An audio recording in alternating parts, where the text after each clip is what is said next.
Market में across the sector कमजोरी देखने को मिल रही है।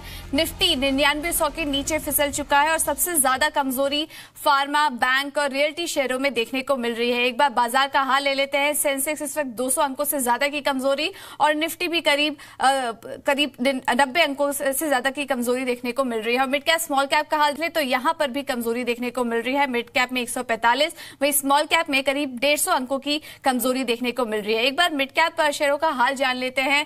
आज अदानी ग्रुप के शेयरों में काफी ज्यादा कमजोरी देखने को मिल रही है। मिड कैप में चढ़ने वाले जो शेयर है उसमें NLC India, Wockhardt, Blue Dart, Indiabulls Housing Finance जैसे शेयर हैं जो जहां पर कि अक्रॉस द ट्रेंड यहां पर ये प्रदर्शन कर रहे हैं, हरे निशान में कारोबार कर रहे हैं। लेकिन गिरने वाले शेयरों की बात करें तो एमआरपीएल में आज कमजोरी है। रिलायंस कम्युनिकेशन, रिलायंस पावर और नालको ये सभी शेयर आज लाल निशान में कारोबार कर रहे हैं। आज ग्रुप कंपनियों में काफी ज्यादा कमजोरी है। अदानी ग्रुप के शेयरों पर एक बार नजर डाले तो अक्रॉस द ग्रुप आज कमजोरी देखने को मिल रही है। अदानी एंटरप्राइजेस देखिए 4% की कमजोरी स्टॉक में, Adani Power, Adani Port, Adani Transmission इन सभी में करीब 3 से 5% की कमजोरी देखने को मिल रही है। वहीं एडीएजी ग्रुप के शेयरों में भी आज कमजोरी है। Reliance defence, Reliance infra, Reliance power और रिलायंस कैपिटल ये सभी शेयर्स आज कमजोरी के साथ कारोबार कर रहे हैं। चलिए वक्त है अपने एक्सपर्ट को भी शो में शामिल करने का। सिमी भौमिक हमारे साथ जुड़ चुकी हैं आपके सवालों का जवाब देने के लिए। सिमी, लेकिन सबसे पहले तो मार्केट पर आपकी राय लेना चाहेंगे। इस वक्त काफी ज्यादा कमजोरी देखने को मिल रही है अक्रॉस द सेक्टर, लेकिन निफ्टी पर इस समय आपका क्या व्यू होगा, क्या लेवल्स आप देख रही हैं? पूजा, वेरी गुड आफ्टरनून। मुझे लगता है कि निफ्टी में जो करेक्शन है वो काफ़ी हद तक निफ्टी को वीक कर चुका है, पर हम लोग बाई ऑन डिप स्ट्रेटेजी रखेंगे। मेरा जो टारगेट था वो 9950 से 9900 का था, उससे नीचे निफ्टी जाएगा ऐसा नहीं लग रहा था। पर जब आया ही है निफ्टी अभी भी 9900 से नीचे या अभी तो थोड़ा सा निचले स्तर से रिकवरी दिखाया है, पर मुझे लगता है कि ये एक अच्छा जगह है जहाँ पे वापस री एंट्री करने का मौका मिला है। तो इस करेक्शन को खरीदने के लिए यूज करना ही पड़ेगा। मेरा स्टॉप लॉस 9840 का है, क्योंकि 9850 का एक क्रूशियल सपोर्ट पहले था जो लास्ट वीक या उससे पहले वाला वीक में निफ्टी का रेजिस्टेंस बन रहा था। अब उस एरिया निफ्टी के लिए सपोर्ट बन जाएगा। तो 9850 जब तक होल्ड करेगा तब तक बाई साइड में ही रहेंगे। 9840 के नीचे स्टॉप लगाएंगे। मेरा जो टारगेट मैंने रखा है हो सकता है आज नहीं तो कल सुबह तक आ जाएगा। 9950 और 9975 ये दो टारगेट्स है मेरा। हो सकता है कल तक निफ्टी उस लेवल तक पहुंच जाएगा। हम तो चलिए यहाँ पर निफ्टी में खरीदारी की राय सिमी की तरफ से टारगेट ही सुझा रही है 9975 अगले 2 दिनों के लिए। आपके सवालों को भी शो में शामिल करेंगे, लेकिन उससे पहले रिलायंस होम फाइनेंस जल्द ही अपना आईपीओ लाने की तैयारी में है। कंपनी इसके जरिए करीब 1500 से 2000 करोड़ रुपए जुटा सकती है। कंपनी के आईपीओ प्लान पर बात करने के लिए हमारे साथ Ravindra Sudhakar, ED and CEO Reliance Home finance जुड़ चुके हैं। Sir, good afternoon and thanks again for joining अस। सबसे पहले तो ये जानना चाहेंगे, कुछ 1500 से 2000 करोड़ रुपए जुटाने की बात की जा रही है और डेट रिडक्शन तो एक प्लान है ही कंपनी का, लेकिन उसके अलावा किस तरह के प्लान्स हैं, किस तरह से यूटिलाइज करेगी इस रकम को? कुछ एक्सपेंशन प्लान्स आगे के लिए? हाय, गुड आफ्टरनून। सबसे पहले ये मैं बताना चाहूँगा कि ये आईपीओ नहीं है, ये सिर्फ listing of Reliance Home Finance as a separate entity हो रहा है। जो आज की डेट में after listing all share holders of Reliance Capital will get 1 share of Reliance Home Finance in the ratio of 1:1। और इस तरह से लिस्टिंग होने जा रही है। 6 सितंबर ये हमारी रिकॉर्ड डेट है और 6 सितंबर के बाद तकरीबन 15 से 20 दिन के अंदर ये कंपनी अलग कंपनी के तौर पे लिस्ट हो जाएगी। तो ये आईपीओ नहीं है, पर सिर्फ अलग से हम लिस्टिंग करने जा रहे हैं रिलायंस होम फाइनेंस का। अगर आप रिलायंस होम फाइनेंस कंपनी के बारे में पूछे तो ये तकरीबन 9 साल पुरानी कंपनी है जो which is registered with the national housing bank. और लास्ट 3 साल में हमारा CAGR ग्रोथ जो हुआ है वो तकरीबन 30% से हुआ है। और आज की डेट में हमारी जो बुक्स जो AUM है वो तकरीबन 13,000 करोड़ का है। आगे जाते भी, क्योंकि आप मार्केट में जानती है कि रेट ऑफ इंटरेस्ट काफ़ी नीचे है और Pradhan Mantri Awas Yojana and housing for all by 2022 के अंदर जो मकान लेने वाले हैं और जो बिल्डर्स हैं दोनों को जो बेनिफिट्स मिल रहे हैं, तो ये सब देखते हुए हमें ये लग रहा है कि ये जो अफोर्डेबल हाउसिंग फाइनेंस सेक्टर है जिसके ऊपर रिलायंस होम फाइनेंस फोकस्ड है वो तकरीबन 30% के ऊपर ग्रोथ करेगा। और क्योंकि ये सेक्टर 30% के ऊपर ग्रोथ करेगा और हमारी कंपनी अगले 2 से 2.5 साल में बाय 2020 हम भी 50% के आसपास ग्रोथ करना चाहते हैं। और हमारा AUM टारगेट जो है बाय 2020 वो तकरीबन 50,000 करोड़ का है। ओके सर, आपने हाउसिंग डिमांड की बात की, हमारे ग्रोथ प्लान्स। जी, आपने हाउसिंग डिमांड की बात की, अफोर्डेबल हाउसिंग से क्लियरली आपको फायदा मिलेगा, लेकिन अब फेस्टिव सीजन की भी शुरुआत होने जा रही है, गणेश चतुर्थी से उसकी शुरुआत हो ही चुकी है, तो आगे जाकर आपको हाउसिंग का डिमांड कैसे दिखाई दे रहा है सर? अगर आप देखोगे तो अफोर्डेबल हाउसिंग में तो काफ़ी अच्छा ही डिमांड रहेगा, क्योंकि दोनों साइड जो बिल्डर्स है उनको भी एडवांटेज है और जो बायर्स है उनको भी एडवांटेज है। मैं तकरीबन बहुत बड़े बिल्डर से बात कर रहा था बॉम्बे में और दिल्ली में, वो लोग भी affordable housing finance projects launch करने जा रहे हैं। तो ये नहीं है कि अफोर्डेबल हाउसिंग फाइनेंस सिर्फ कैटेगरी बी और सी टाउन्स में ही है। अफोर्डेबल हाउसिंग फाइनेंस ये मेट्रोज के पेरीफेरी में भी काफ़ी एक्टिविटी आज होने जाएगी, और 2018 के बाद अगर आप देखोगे तो काफ़ी सारे ऐसे लॉन्चेस आपको देखने मिलेंगे। Okay sir, one question of on NPA, if I am not wrong, आपका ग्रॉस एनपीए का आंकड़ा इस टाइम करीब 0.8% के आसपास का है। गोइंग फॉरवर्ड क्या आपको कुछ कंसर्न दिखाई दे रहे हैं ऑन एसेट क्वालिटी फ्रंट, और यू आर कॉन्फिडेंट कि आगे भी ये लेवल्स मेंटेन रहेंगे? If you look at it over the last 3 years, if you look at it over the last 3 quarters, we have reduced our GNPA from the level of 1.2% to a level of 0.8%. और आगे जाके जैसे हम growth करेंगे तभी भी 0.65 to 0.8% में ही ये GNPA रहेगा, और ये हमारा गाइडेंस है by 2020. Okay. And we are very confident of being in the similar range what I mentioned. Okay sir, thanks a ton for joining us, और सब डिटेल में हमारे साथ रिलायंस होम फाइनेंस के लिस्टिंग को लेकर डिटेल्स में हमारे साथ शेयर करने के लिए। ये थे रिलायंस होम फाइनेंस के ईडी और सीईओ, रिलायंस होम फाइनेंस के लिस्टिंग के ऊपर बातचीत करते हुए। इस बीच दर्शकों को भी शामिल कर लेते हैं। आप भी हमारे साथ जुड़ना चाह रहे हैं तो आप हमारे टोल फ्री नंबर पे कॉल कर सकते हैं। इसके अलावा फेसबुक और व्हाट्सएप के जरिए भी आप हमसे सवाल पूछ सकते हैं। हमारे साथ उत्तर प्रदेश से एक कॉलर जुड़े हैं, आयुष जी ने कॉल किया है हमें। जी नमस्कार आयुष जी, पूछिए क्या सवाल है आपका? आयुष जी, आपको आवाज आ रही है? चलिए, इनसे संपर्क नहीं हो रहा है, लेकिन इनका सवाल हम ले लेते हैं। बीपीसीएल में निवेश करना चाह रहे हैं सिमी, टाइम फ्रेम और कितना तो इन्होंने बताया नहीं, लेकिन इस टाइम बीपीसीएल का स्टॉक आपको कैसा दिखाई दे रहा है? आज हल्की कमजोरी भी देखने को मिल रही है स्टॉक में, इस लेवल पर आप निवेश करने की राय देंगे स्टॉक पर? जी बिल्कुल दे सकते हैं, क्योंकि मुझे लगता है कि अगर करेक्शन दे रहा है तो बहुत अच्छा है, क्योंकि ये स्टॉक ऑलरेडी काफ़ी ऊपर आ चुका है, पर थोड़ा बहुत करेक्शन में मिलता है तो ज़रूर खरीदना चाहिए।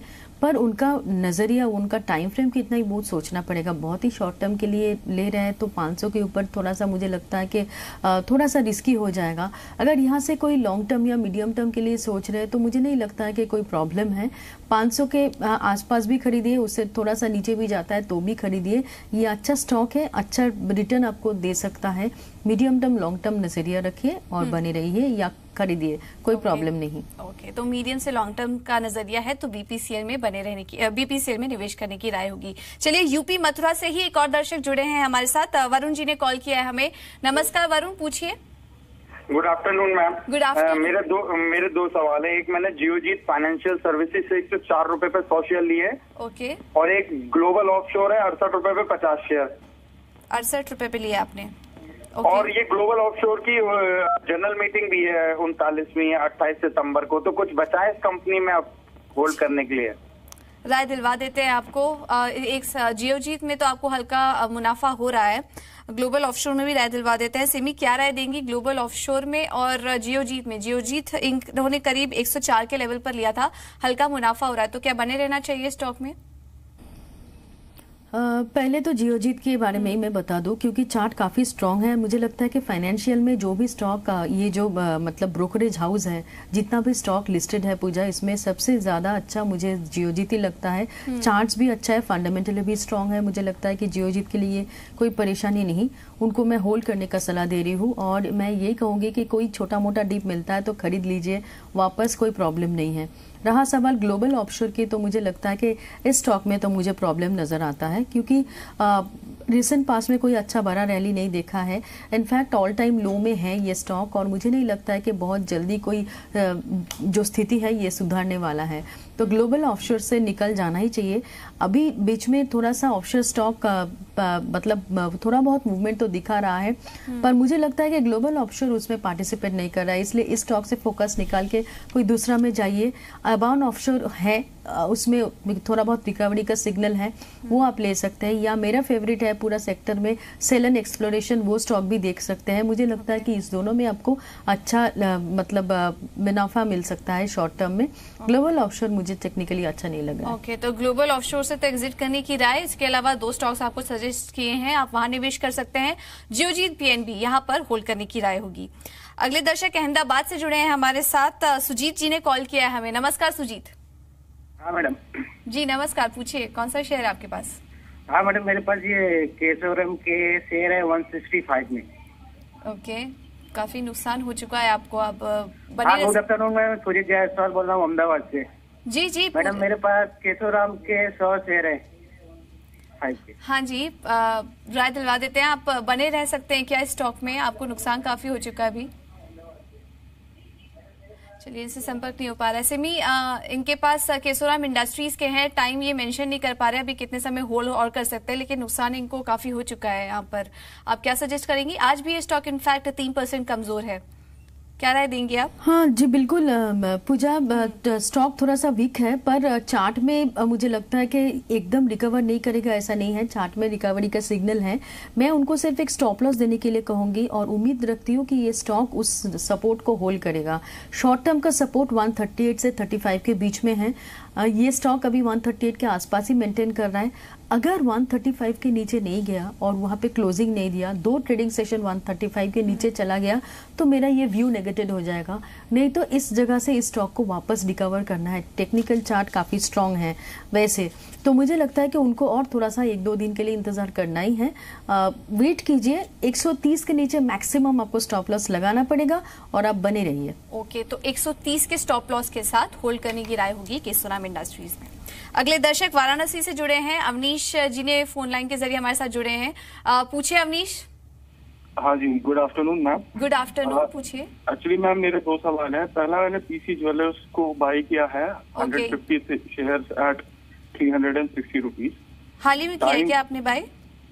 हाँ मैम, अभी ये 4-5 दिन हुए। ओके, और इसका मेरा टाइम फ्रेम है मैम दिवाली से लेके अभी, मतलब इस ईयर तक मैं रख सकता हूँ। ठीक है। और दूसरा मैम, मैं बाई करना चाह रहा था NIT टेक्नोलॉजी।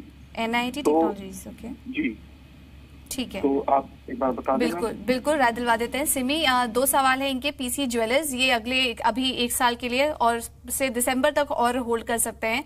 हाल ही की खरीद है इनकी। अभी आप क्या सजेस्ट करेंगे? इस लेवल पर होल्ड करें? और दूसरा सवाल इनका NIT टेक पर है, यहाँ पर ये फ्रेश निवेश करना चाह रहे हैं। इन दोनों ही स्टॉक पर क्या सजेस्ट करेंगी? कैसे दिखाई दे रहे हैं आपको चार्ट्स? जी बिल्कुल, पीसी ज्वेलर होल्ड कीजिए और मुझे लगता है कि 340 या 335 के नीचे उनको स्टॉप लॉस मेंटेन करना पड़ेगा। और उनका व्यू दिवाली तक ही है। दिवाली तक ये स्टॉक वापस 390 तक दिखा सकता है, पर वहाँ पे एक बार प्रॉफिट बुक कर लीजिएगा। नहीं तो ये जो स्टॉप लॉस मैंने दिया है 345 से 335 के बीच में सपोर्ट है डाउन साइड में, तो 335 के नीचे क्लोजिंग हो गया 2 ट्रेडिंग सेशन तो आपको निकल जाना पड़ेगा। नहीं तो 339 से 400 का टारगेट आपको मिल सकता है दिवाली से पहले, तो वहाँ पे प्रॉफिट बुक कर लीजिएगा। और NIT टेक्नोलॉजी के लिए मैं ये कहूँगी कि 480 से 475 एक मेजर सपोर्ट एरिया है। उसी रेंज के आसपास इसका डिसेंट लोज भी है और उसी रेंज के बीच में इसका 200 डेमा सपोर्ट भी है। तो ये सपोर्ट शायद लॉन्ग टर्म के लिए होल्ड हो जाएगा। तो आपको अगर करंट लेवल पर या 500 के आसपास खरीदना है तो मुझे लगता है कि 480 से 475 आपके लिए स्टॉप लॉस होगा। और ये स्टॉप लॉस अगर टूटता नहीं है, मतलब अगर इंटैक्ट रहता है, तो शॉर्ट टू मीडियम टर्म में इसको 550 से 560 का टारगेट आपको देखने को मिल सकता है। तो आप अगर खरीदने का मन ही मतलब आपने डिसाइड किया है तो 470 के नीचे एक क्लोजिंग बेसिस पर स्टॉप लॉस लगा के खरीदिए। 550 तक का आपको रिटर्न मिल सकता है, मतलब टारगेट मिल सकता है। ओके, तो पीसी ज्वेलर्स में होल्ड करने की राय। NIT टेक आप जरूर खरीदें, लेकिन 470 का एक स्ट्रिक्ट स्टॉप लॉस जो सिमी की तरफ से सजेस्ट किया गया है वो जरूर लगाएं। अगले दर्शक कोलकाता से जुड़े हैं हमारे साथ, आकाश कनानी जी ने कॉल किया है हमें। आकाश नमस्कार। आकाश, आपको आवाज आ रही है? माफ कीजिएगा, अशोक जुड़े हैं हमारे साथ। अशोक, आपको आवाज आ रही है? हाँ जी मैडम। आज जी नमस्कार, पूछिए कौन सा शेयर है आपके पास? नमस्कार मैडम, मेरे 2 सवाल हैं जी। एक मेरे पास HDIL के हैं 312 रुपए के परचेज के 200 शेयर। ओके, आपको तो काफी ज्यादा नुकसान हो चुका है यहाँ पर। और एक IDBI बैंक है 112 रुपए के 200 शेयर। दूसरा कौन सा स्टॉक बताया आपने? IDBI bank. IDBI बैंक, हाँ जी, वो 112 रुपए की परचेज है। ओहो, दोनों में ही काफी नुकसान हो रहा है तो आपको। मैडम इसमें क्या करूं, निकल जाऊं या होल्ड करूं? मेरे को करीब करीब 5-6 साल के आसपास हो गया। 5-1 साल से आपने होल्ड किया, आपको स्टॉप लॉस वगैरह कुछ लगाना चाहिए था। लगाया नहीं। चलिए हाँ, चलिए परेशान मत होइए, हम आपको राय दिलवा देते हैं। सिमी काफी नुकसान हो चुका है, इनके जो दोनों ही होल्डिंग थी IDBI में थी और HDIL में थी, काफी ज्यादा लेवल पर इन्होंने ले लिया था। IDBI बैंक इन्होंने 5-6 साल से होल्ड करा है और HDIL भी की होल्डिंग में भी ऐसे ही कुछ है, करीब 5 साल यहाँ पर भी दे चुके हैं और नुकसान इनको काफी ज्यादा हो चुका है। तो क्या सजेस्ट करेंगी? देखिए, फिलहाल तो वेट करने के लिए कहूंगी, क्योंकि दोनों चार्ट में रिकवरी का सिग्नल है। रहा सवाल HDIL के, तो मुझे लगता है कि रिसेंटली जो लो ये लगाया था करीब 47 के आसपास 9 अगस्त को, वो वापस से नहीं टूटता है तो उनको थोड़ा बहुत इसमें रिकवरी देखने को मिलेगा। पर अभी उनको मैं एक स्टॉप लॉस स्ट्रिक्टली मेंटेन करने के लिए कहूंगी 55 या 57, इससे नीचे स्टॉप लॉस लगा के बने रहिए। और एक रैली में, इस रैली में अगर आपको 70 से 75 का लेवल भी मिलता है तो यहाँ पे एक बार एग्जिट होने का सोचना पड़ेगा। बहुत ज़्यादा रैली एक्सपेक्ट मत कीजिए, क्योंकि चार्ट काफ़ी हद तक डैमेज हो चुका है। हाँ, निचले स्तर से थोड़ा बहुत रिकवरी दिखाया है, पर 57 या 55 तक मैक्सिमम वेट कीजिए डाउन साइड में और रैली का इंतजार कीजिए एग्जिट होने के लिए। और IDBI के लिए सेम स्ट्रैटेजी फॉलो करना पड़ेगा। 50 के नीचे एक साइकोलॉजिकल स्टॉप लॉस आपको मेंटेन करना पड़ेगा। और इस रैली में अगर रिसेंट हाई जो लगा था 62 के आसपास, वो हाई क्रॉस नहीं कर रहा है तो आपको निकल जाना पड़ेगा और इसमें से एग्जिट करके अपना पैसा कोई दूसरा ऑप्शन के लिए सोचना पड़ेगा। तो चार्ट्स काफी ज्यादा डैमेज हो चुके हैं, IDBI और HDIL दोनों के ही। कोई भी रैली आती है तो इन दोनों स्टॉक से एग्जिट कर लीजिए और किसी और स्टॉक में यहाँ पर निवेश करने की राय होगी।